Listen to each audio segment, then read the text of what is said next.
రేవంత్ రెడ్డి అతని సోదరులు కలిసి హిల్ట్స్కాన్ తో హైదరాబాద్ పారిశ్రామిక వాడల్లోని 5 లక్షల కోట్ల రూపాయలు విలువైన 9,200 ఎకరాల భూములను కొల్లగొట్టే ప్రయత్నం చేశారు. రేవంత్ రెడ్డి తన సోదరుల దోపిడీ సరిపోక ఇప్పుడు బావమరిది కళ్లల్లో ఆనందం చూడటానికి సింగరేణిని గుత్తకు రాసిచ్చిండు. ఈ సింగరేణి కుంభకోణాన్ని సీబీఐకు లేదా సిట్కు ఇచ్చి ప్రజాధనాన్ని కొల్లగొట్టే ఈ ప్రయత్నాలను అడ్డుకోవాలని గవర్నర్ గారిని కోరినం కేటీఆర్.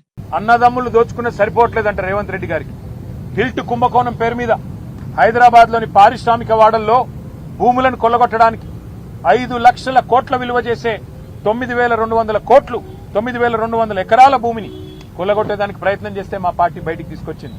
అన్నదమ్ముల దోపిడిని అడ్డుకున్నది. కానీ రేవంత్ రెడ్డి గారు అన్నదమ్ముల దోపిడి సరిపోవట్లేదంట. ఇప్పుడు బావమరిది గారి కళ్లలో ఆనందం కోసం సింగరేణిని ఆయనకు గుత్తకు రాసిచ్చిండు. తెలంగాణ కొంగు బంగారంగా భావించే సింగరేణిని కాంగ్రెస్ ముఖ్యమంత్రి రేవంత్ రెడ్డి పట్టపగలే కబిలిస్తా ఉన్నాడు.